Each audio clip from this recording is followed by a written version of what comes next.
안녕하세요. 저는 42살 김민재입니다. 현재는 부동산 시행사를 운영하고 있으며 충주에서 기업도시 개발 프로젝트를 진행하고 있습니다. 하지만 제가 지금 이 자리에 오기까지의 과정은 순탄치 않았습니다. 오늘은 제 이야기를 들려드리고 싶네요. 저의 어린 시절은 북한에서 시작됐습니다. 어머니와 단둘이 살았던 그때 저희는 가난했지만 서로를 의지하며 행복하게 지냈죠. 어머니는 매일 밤 저를 안아주시며 민재야, 엄마가 널 꼭 지켜줄게라고 말씀하셨습니다. 그 따뜻한 목소리가 아직도 제 귓가에 생생하네요. 어느 날 밤 어머니는 저를 깨우셨습니다. 민재야, 일어나자. 오늘 우리 특별한 여행을 갈 거야. 어머니의 목소리에는 불안감이 가득했지만 6살이었던 저는 그저 신나는 여행이라 생각했습니다. 어머니는 서둘러 저를 업으시고 작은 배낭 하나만 메고 집을 나섰죠. 그날부터 저희의 목숨을 건 탈북이 시작됐습니다. 한밤중에만 움직이고 낮에는 숨어 지내야 했죠. 어머니는 저를 업은 채로 두만강을 건너셨습니다. 얼음장처럼 차가운 물살을 뚫고 나아가는 동안 어머니는 계속해서 조금만 참자, 조금만 덜하고 중얼거리셨어요. 중국에서의 도피 생활도 순탄치 않았습니다. 브로커들의 도움을 받아 이동했지만 매 순간이 긴장의 연속이었죠. 어머니는 밤마다 저를 꼭 안아주시며 민재야, 남한에 가면 더 나은 삶이 우리를 기다리고 있을 거야라고 속삭이셨습니다. 그 말씀이 저에겐 큰 위로가 됐죠. 하지만 남한에 도착한 후 예상치 못한 비극이 저희를 기다리고 있었습니다. 정착을 도와주겠다던 브로커들은 저희 모자를 갈라놓았습니다. 잠시만 기다려요. 곧 다시 만날 수 있을 거예요 라는 말만 남긴 채 어머니는 제 앞에서 사라지셨죠. 그날의 기억은 아직도 제 마음속 깊은 상처로 남아 있습니다. 저는 고아원으로 보내졌습니다. 낯선 환경, 모르는 사람들 속에서 저는 매일 밤 어머니를 그리워하며 울었죠. 고아원의 다른 아이들은 저를 이상한 말투를 쓰는 아이라고 놀렸고 저는 점점 말수가 줄어들었습니다. 하지만 밤마다 어머니의 마지막 말씀을 되새기며 희망의 끈을 놓지 않았습니다. 고아원 선생님들은 친절하셨지만 어머니의 빈자리를 채울 순 없었죠. 저는 밤마다 창문 너머로 보이는 달을 바라보며 어머니도 같은 달을 보고 계실지 상상했습니다. 어머니, 저 잘 지내고 있어요. 어머니는 잘 지내시나요? 라고 속으로 중얼거리곤 했죠. 시간이 흐르면서 저는 점차 적응해 갔습니다. 공부도 열심히 했고 운동도 열심히 했죠.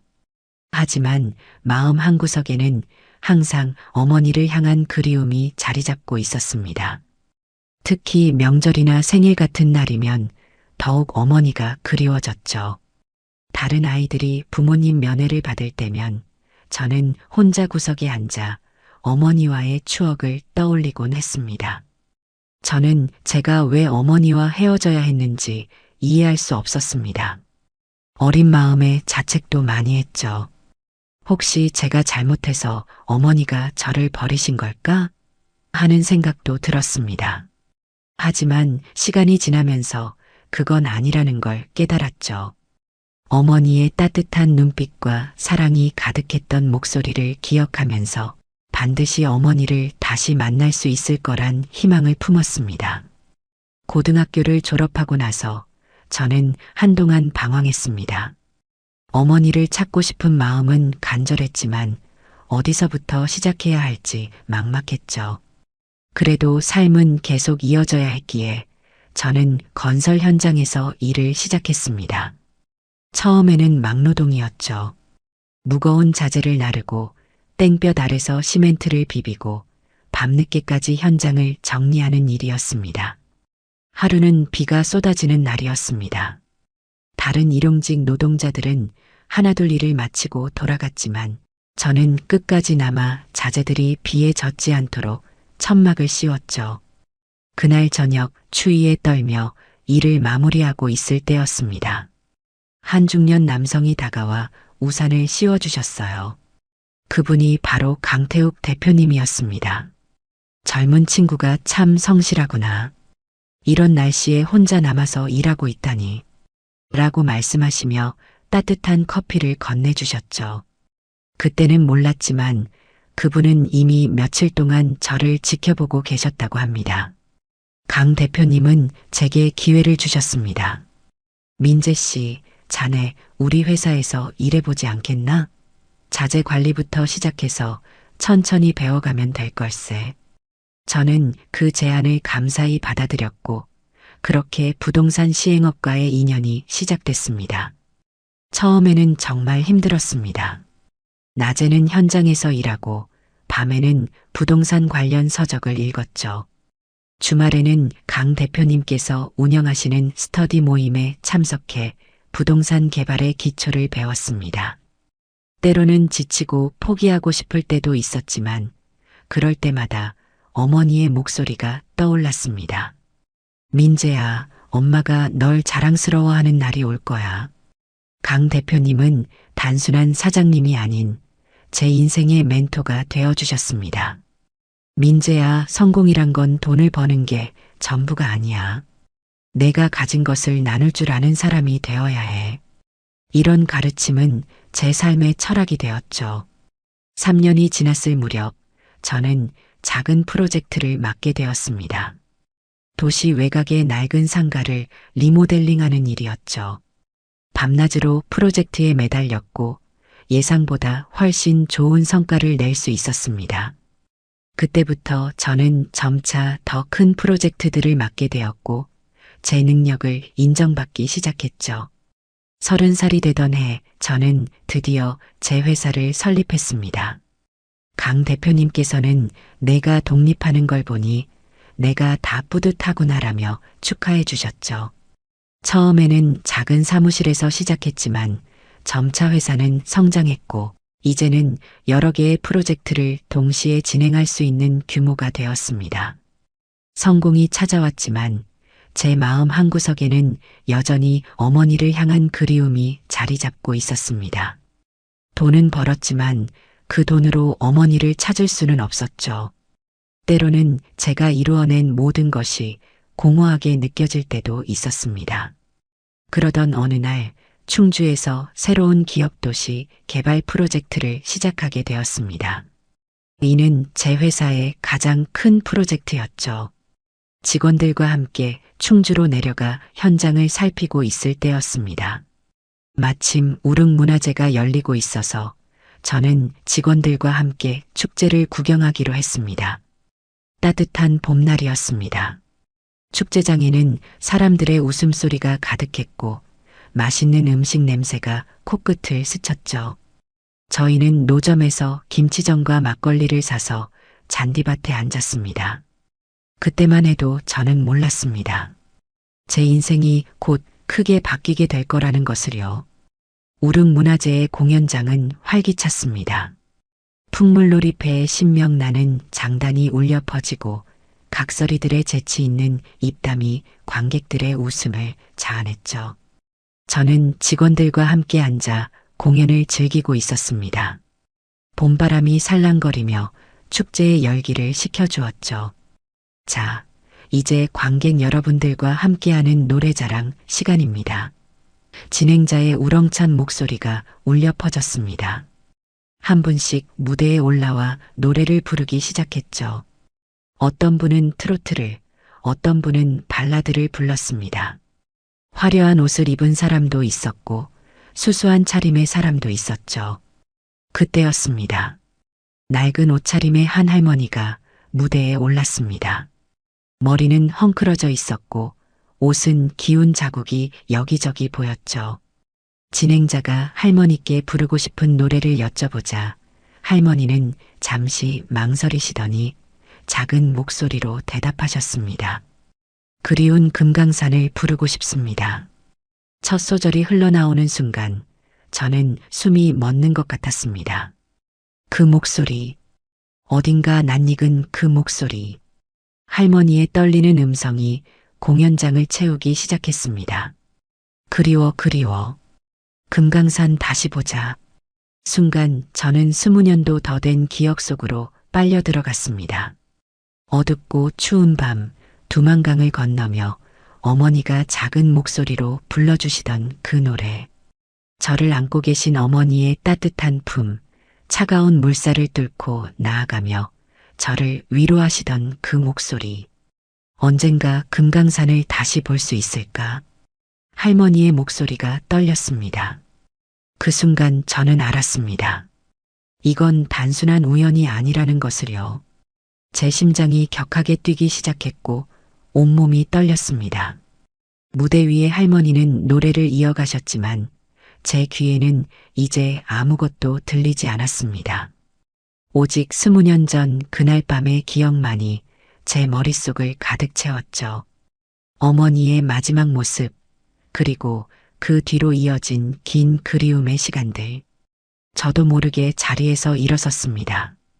주위의 시선도 아랑곳하지 않고 무대를 향해 달려갔죠. 계단을 뛰어올라 할머니 앞에 섰을 때 저는 온몸이 떨리는 것을 느꼈습니다. 어머니. 제 목소리가 떨렸습니다. 할머니는 노래를 멈추고 저를 바라보셨지만 그 눈빛은 공허했습니다. 저를 알아보지 못하시는 것 같았죠. 하지만 저는 확신했습니다. 이분이 제 어머니라는 걸요. 어머니, 저예요. 민재예요. 제 눈에서는 눈물이 흘러내렸습니다. 할머니는 혼란스러운 표정으로 저를 바라보셨고 주변은 순식간에 조용해졌습니다. 수백 명의 관객들이 숨죽인 채 저희를 지켜보고 있었죠. 저는 할머니를 꼭 안았습니다. 그 마른 어깨가 저의 품 안에서 떨리는 것이 느껴졌습니다. 어머니의 체온, 어머니의 냄새. 세월은 많은 것을 변화시켰지만 이것만은 변하지 않았더군요. 민재야. 희미한 속삭임이 들렸습니다. 순간적으로 할머니의 눈빛이 맑아지셨지만 이내 다시 혼란스러운 표정으로 돌아가셨죠. 그래도 저는 알았습니다. 제 어머니를 찾았다는 것을, 이제 다시는 놓치지 않을 거라는 것을요. 공연장은 눈물바다가 되었습니다. 관객들은 저희 모자를 바라보며 눈시울을 붉혔고 진행자는 마이크를 내려놓은 채 말을 잇지 못했습니다. 저는 그저 어머니를 아는 채 울었습니다. 20년이 넘는 세월 동안 참아왔던 모든 그리움이 한꺼번에 터져나왔죠. 공연이 끝나고 저는 어머니를 데리고 분장실로 갔습니다. 각설이 공연단의 단장님이 자리를 마련해 주셨죠. 어머니는 계속해서 혼란스러워 하셨습니다. 때로는 저를 아들이라 부르시다가도 금세 낯선 사람을 대하듯 경계하는 눈빛을 보이셨죠. 할머니께서는 3년 전부터 저희 공연단과 함께 계세요. 단장님이 말씀하셨습니다.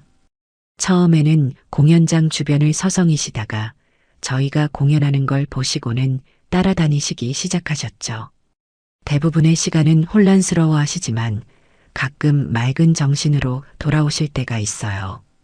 단장님의 설명을 들으며 제 마음은 무거워졌습니다.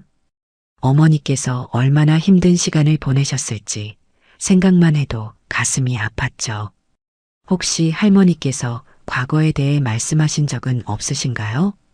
네, 가끔 북한에서의 이야기를 하셨어요. 특히 어린 아들 이야기를 많이 하셨죠. 단장님은 잠시 말을 멈추셨다가 이어가셨습니다. 할머니께서 소중히 간직하시는 게 하나 있어요. 잠시만 기다려주세요. 단장님은 작은 서랍장에서 낡은 손수건을 꺼내 오셨습니다. 조심스럽게 손수건을 펼치자 그 안에는 바랜 사진 한 장과 작은 천 조각이 들어 있었죠. 사진은 금강산의 모습이었고 천 조각은 제 가슴이 덜컥 내려앉았습니다. 이건 제 손이 떨렸습니다. 그 천 조각은 제가 어릴 적 입었던 겨울 점퍼의 일부였습니다. 밝은 파란색 바탕에 검은색 단추가 달린 탈북할 때 입고 있던 바로 그 옷이었죠.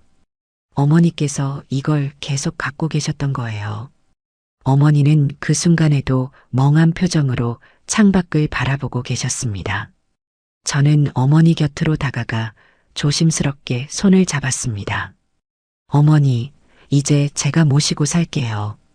더 이상 헤매지 않으셔도 돼요. 민재야. 어머니가 문득 저를 바라보셨습니다. 그 순간만큼은 또렷한 눈빛이었죠. 엄마가 너무 보고 싶었어. 하지만 그 말씀을 끝으로 어머니는 다시 혼란스러운 표정으로 돌아가셨습니다. 단장님은 어머니의 소지품들을 정리해 주셨습니다. 그동안 모아두셨던 어머니의 물건들이었죠. 낡은 옷가지 몇 벌과 작은 수첩이 전부였습니다. 수첩을 펼쳐보니 알아볼 수 없는 글씨들이 가득했어요.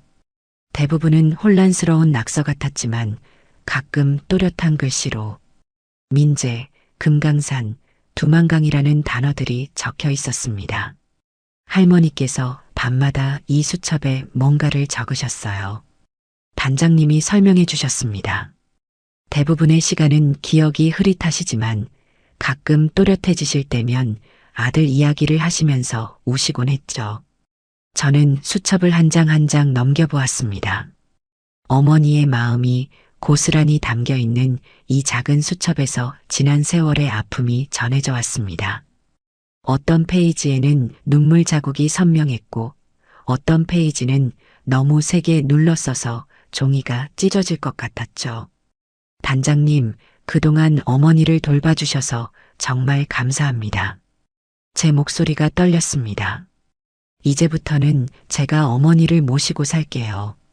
하지만 공연단과의 인연도 이어가고 싶습니다. 단장님은 따뜻하게 미소 지으셨습니다. 그려, 그게 좋겠구나. 할머니께서 특별히 좋아하시는 게 우리 공연단의 음악이었거든. 특히 풍물 소리를 들으시면 발걸음도 가벼워지시고 미소도 지으시곤 했지. 그날 저녁 저는 어머니를 제 숙소로 모셨습니다. 어머니는 계속해서 주변을 두리번거리셨고 가끔씩 중얼거리듯 민재야 라고 부르셨죠. 저는 어머니 곁에 앉아 손을 잡고 있었습니다. 이제는 절대로 놓치지 않을 거라고 마음속으로 굳게 다짐했죠. 서울로 돌아온 후 저는 어머니를 가장 좋은 병원으로 모셨습니다. 의사 선생님께서는 어머니의 상태를 자세히 살피신 후 치매 초기 증상과 외상 후 스트레스 장애가 복합적으로 나타난다고 설명해 주셨죠. 규칙적인 생활과 적절한 치료, 그리고 무엇보다 가족의 따뜻한 돌봄이 필요합니다. 라고 말씀하셨습니다. 저는 회사 일정을 조정하여 가능한 한 많은 시간을 어머니와 함께 보내기로 했습니다. 아침에는 어머니와 함께 집 근처 공원을 산책했고 저녁에는 옛날 이야기를 들려드렸죠. 어머니는 대부분의 시간을 조용히 창밖을 바라보며 보내셨지만 가끔 또렷한 정신으로 돌아오실 때면 북한에서의 생활을 이야기해 주셨습니다. 그때 민재가 5살이었나. 배고프다고 올 때가 많았는데 엄마가 해줄 수 있는 게 없어서. 어머니의 목소리가 떨렸습니다. 어느 날은 강냉이 한 자루를 구해서 왔는데 민재가 얼마나 좋아했던지. 저는 그런 이야기를 들을 때마다 마음이 아팠습니다. 하지만 동시에 감사했죠.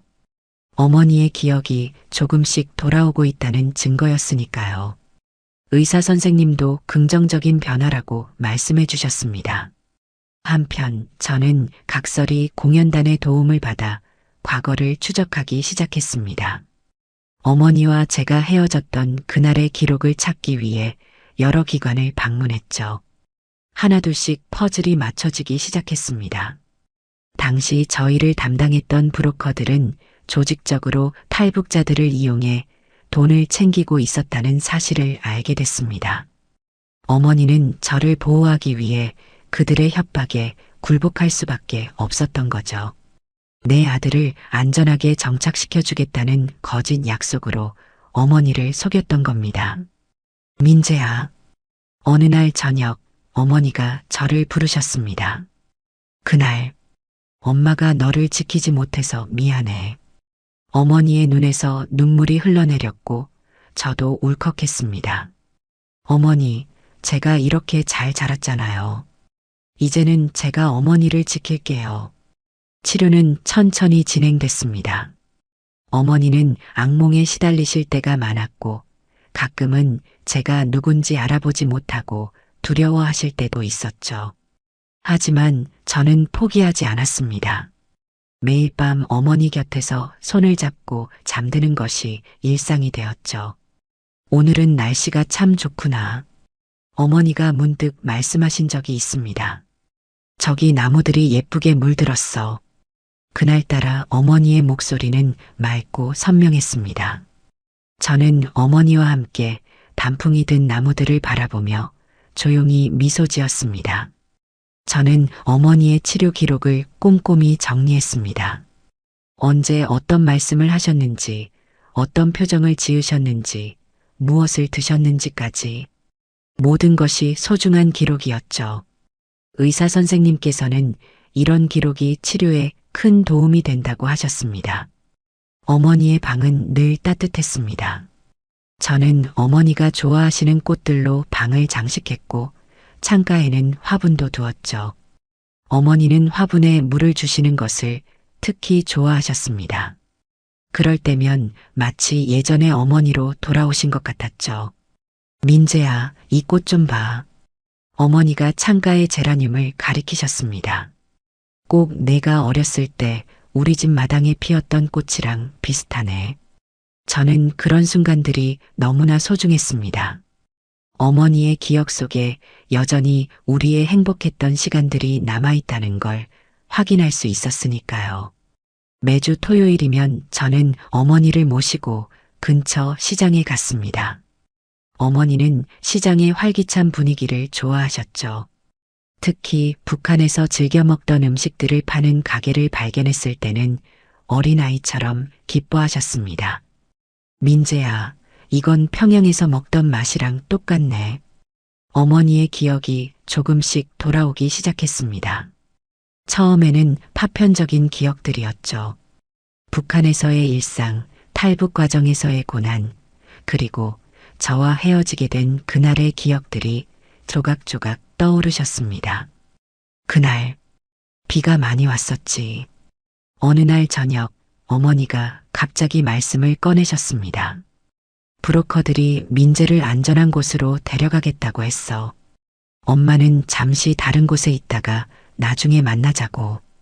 어머니의 눈에서 눈물이 흘러내렸습니다.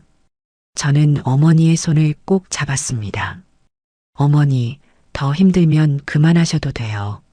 하지만 어머니는 고개를 저으셨습니다. 아니, 이제는 말해야 할 것 같아.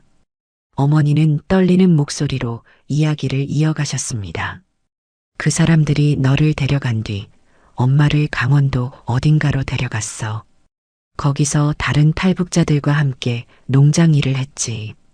도망치려고 해도 신분증도 없고 아는 사람도 없고. 어머니의 이야기를 들으며 저는 분노가 치밀어 올랐습니다. 브로커들은 어머니를 노동력 착취의 도구로 이용했던 거였죠. 거기서 몇 년을 보냈는지 모르겠어. 매일이 지옥 같았지. 하지만 내 생각만 하면서 버텼어. 어느 날 다른 일꾼들과 함께 도망쳤어. 어머니의 목소리가 점점 또렷해졌습니다. 며칠을 걸어서 서울로 왔는데 그때부터 기억이 잘 나지 않아. 내가 어디 있는지 찾으려고 했는데 머리가 자꾸 혼란스러워지고. 저는 어머니의 이야기를 하나하나 기록했습니다. 날짜, 장소, 관련된 사람들의 이름까지. 모든 것이 앞으로의 수사에 중요한 단서가 될 거라고 생각했죠. 다음 날 저는 변호사를 찾아갔습니다. 이건 단순한 사기가 아닙니다. 조직적인 인신매매와 강제노동 착취죠. 변호사는 제가 가져간 자료들을 검토하면서 말씀하셨습니다. 이런 사건들이 더 있을 겁니다. 다른 피해자들도 찾아봐야 해요. 수사는 예상보다 빠르게 진행됐습니다. 어머니의 증언을 토대로 농장의 위치를 특정할 수 있었고, 그곳에서 다른 피해자들의 증거도 발견됐죠. 브로커들의 조직은 생각보다 크고 체계적이었습니다.